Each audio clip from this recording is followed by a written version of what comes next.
Le Conseil de sécurité des Nations Unies a rejeté un projet de résolution porté par le Brésil qui prévoyait, entre autres, l'établissement d'un couloir humanitaire vers la bande de Gaza.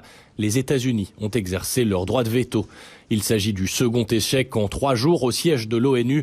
La communauté des nations redoute un embrasement de la région au moment même où les rapprochements entre certains pays du Golfe et du Moyen-Orient laissaient entrevoir la possibilité d'un apaisement.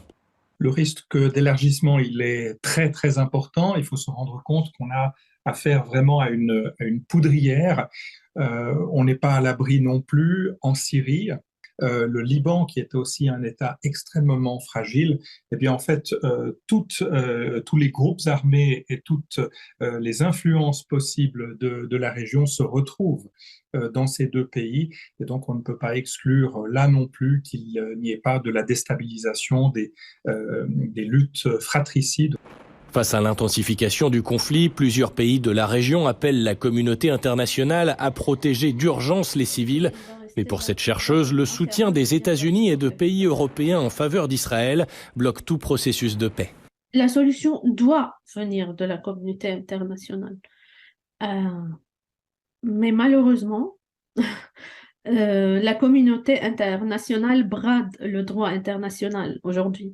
Après 2 guerres mondiales, donc on a trouvé des mécanismes pour responsabiliser chaque État, pour juger, pour condamner, pour établir un ordre mondial qui est aujourd'hui bafoué. La Chine, elle, a annoncé le déplacement d'un envoyé spécial au Moyen-Orient pour remettre le processus de paix dans la région sur les rails.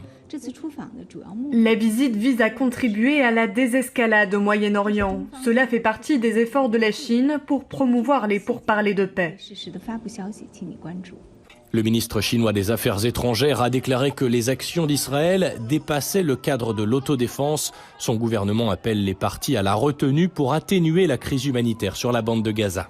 La position de la Chine, qui est une position extrêmement raisonnable, extrêmement traditionnelle, extrêmement respectueuse et légaliste, respectueuse du droit international humanitaire, eh bien c'est le respect des frontières et en l'occurrence le respect de l'article 51 de la Charte des Nations Unies, c'est-à-dire le droit à l'autodéfense. Or, en l'occurrence, il ne fait aucun doute que l'État d'Israël a été attaqué. Maintenant, je crois qu'il faut comprendre ce rappel chinois comme étant le rappel non seulement de cette règle de l'autodétermination, de la protection des frontières, de la légitime self-défense, mais aussi un appel à la proportionnalité. Parce qu'on a été attaqué, cela ne signifie pas qu'on a le droit d'utiliser tous les moyens nécessaires et de déplacer des populations qui sont pour l'essentiel innocentes.